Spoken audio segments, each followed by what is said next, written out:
વડોદરા શહેરના કરોડિયા ગામ પાસે મહાદેવ મંદિર ખાતે આગામી 6 એપ્રિલથી 12 એપ્રિલ દરમિયાન સંગીતમય શ્રીમદ ભાગવત કથા જ્ઞાન યજ્ઞ સપ્તાહનું આયોજન કરવામાં આવ્યું છે। શ્રીમદ ભાગવત કથા એક કલ્પ વૃક્ષ સમાન ફળ છે। તેને ફક્ત ભક્તિભાવથી પીવાથી જ ઈચ્છિત ફળ મળતું હોય છે। પૂર્વ સાંસદ જયાબેન ઠક્કર તેમજ ટીમની ટીમ દ્વારા આવતીકાલે 6 એપ્રિલથી સંગીતમય શ્રીમદ ભાગવત કથા જ્ઞાન યજ્ઞનું આયોજન શહેરના કરોડિયા મહાદેવ મંદિર પાસે કરવામાં આવ્યું છે, જેમાં કથા વ્યાસપીઠ પર 12 વિદુષી દેવી ભવાની દ્વારા ભાવિ ભક્તોને શ્રીમદ ભાગવત કથાનું રસપાન કરાવવામાં આવશે। કથાના પ્રારંભ પ્રસંગે વહેલી સવારે રામનવમીના પવિત્ર પર્વે કળશ યાત્રા યોજાશે।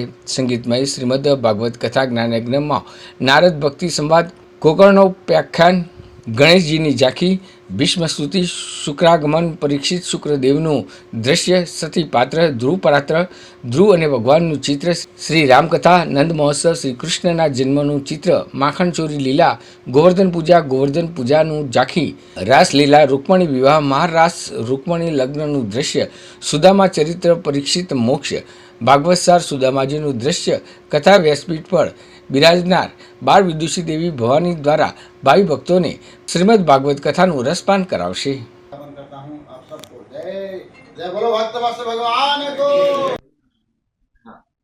मान्य पूर्व सांसद जयाबेन जी की आगेवानी हेठळ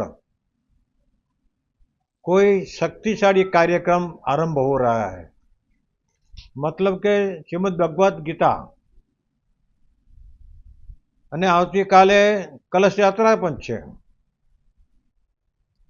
પણ જનકલ્યાણના કાર્યો કરવા એ બહુ કઠિન હોય છે, પણ કઠિન કાર્યો મારો રામજી કરાવે છે। રામજીની પ્રેરણા સિવાય કાંઈ થઈ શકતું નથી। પરંતુ મારી આપ સૌની ફરજ છે કે ભારત દેશની સંસ્કૃતિને નિભાવવા માટે આવા સંતોની જરૂર છે, આવા કથાકારોની જરૂર છે, આવા કાર્યકરોની જરૂર છે। અને આ આયોજન કરવું એ પણ મારા મિશ્રાજીનો સાથ સરકાર, અનેક સાથી મિત્રોનો સાથ સરકાર। તો આ કથામાં સૌ મારી માતાઓ, બહેનો, ખાસ કરીને યુવાનો પધારે, કારણ ભારતની સંસ્કૃતિને આગળ વધારવા માટે અને દેશની અંદર સાંસ્કૃતિક કાર્યક્રમો આવા કરવા, આવી કથા કરવી અને દરેકને જ્ઞાન આપવું। અને એ પ્રકારનું જ્ઞાન મળશે કે જેનામાં ખોટું પગલું કોઈ ભરી નહીં શકે એવું જ્ઞાન આ દેવી આપશે। એટલે સૌ બહેનો પધારવા, માતાઓ પધારવા મારી નમ્ર વિनंती છે। अनिल मिश्रा निमंत्रण के लिए सबको आमंत्रित करता हूँ। पूरे बड़ौदा वासियों के लिए सब लोग आवें, सब सफल रहे, भगवान की कृपा बनी रहे। કરોડિયા ગામમાં ચૈત્રી મહિના નવરાત્રિનો તહેવાર પૂર્ણ થતો હોય અને એની સાથે સાથે રામનવમીના દિવસે સિકોતર માતાના મંદિરથી જે શોભાયાત્રા નીકળવાની છે, શ્રીમદ ભગવાન યાત્રાની જે સ્થાપના કરી અને ત્યાં આગળ સપ્તાહ બેસવાની છે, તે દિવસ તારીખ 6 થી 12નો છે અને સાંજનો ટાઈમ છે 3 થી 6નો।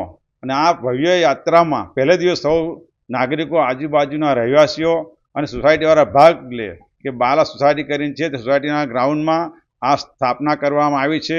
ત્યાં રસપાન કરશે વિભૂતિ દેવી, જે નાની ઉંમરે છે અને એને ભાગવત ગીતાનું પુષ્કળ સારું જ્ઞાન છે। એના પિતાશ્રી, સંતશ્રી પણ હાજર છે અને આ રીતે 3 થી 4 કથાઓ મોટી કરવામાં આવેલી છે। અમદાવાદમાં છે કે બહાર બીજા સિટીમાં આ રીતે શ્રીમદ ભગવદ્ ગીતાનું જે એક સારાંશ છે એ દરેક નાગરિકોને રસપાન કરીને પીરસવામાં આવે છે। સૌ ભાવિ ભક્તો આમાં જોડાય છે તો સૌ નાગરિકોનો લાભ લેવો જોઈએ। અમારા એના સૌ નાગરિકો જોડાય અને આના આયોજકોને હું ખૂબ આભાર વ્યક્ત કરું છું। મિશ્રાજી છે, મમતાબેન છે, તેમજ સમિતિના સૌ આયોજકો રસપૂર્વક ભાગ લઈ સરસ સુંદર આયોજન કર્યું છે, તો સૌ નાગરિકોએ ભાગ લેવો જોઈએ। ભાગવત સપ્તાહનું પારાયણ થવા જઈ રહ્યું છે। ગ્રામ કરોડિયા અને વાલા સોસાયટીના પ્રાંગણમાં આ કથા રાખવામાં આવી છે। વિશેષતા એ છે કે આ કથાકાર જે દીકરી છે એ વડોદરાનો એનો જન્મ, વડોદરામાં ભણી, વડોદરામાં મોટી થઈ, પરંતુ જ્યારે મેં એને મળવાનું થયું તો મને એમ થયું કે કોઈ અલૌકિક જીવ આવ્યો છે. અને એની કથા ઘણી જગ્યાએ, અમદાવાદમાં 4-5 કથા થઈ, નેપાળમાં થઈ, રાજકોટમાં થઈ, હરિદ્વારમાં થવા જઈ રહી છે, અને પહેલું વડોદરામાં એનું પદાર્પણ થઈ રહ્યું છે.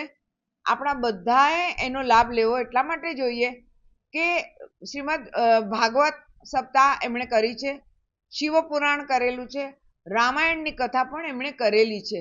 આ નાની ઉંમરમાં દુનિયાદારીનું જ્ઞાન અને ભાન એને જાણે એને સાથે કશી લેવા દેવા જ નથી.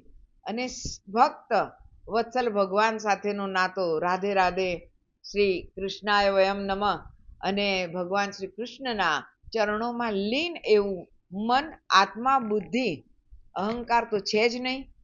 તો આ જે સરસ આયોજન થઈ રહ્યું છે, મારી વડોદરાવાસીઓને વિનંતી છે, આવો લાભ લો. આપણી દીકરી છે બાલ વિદુષી ભવાની દેવી, અને આપણી દીકરીને આપણે સૌ સાંભળીએ, વધાવીએ. અને ભાગવત સપ્તાહ એટલે કલ્પવૃક્ષનું ફળ આપણને એ શ્રવણમાં મળતું હોય છે, અમૃત ફળ મળતું હોય છે. અમૃત પાન કરવા માટે સૌને અમારું નિમંત્રણ છે.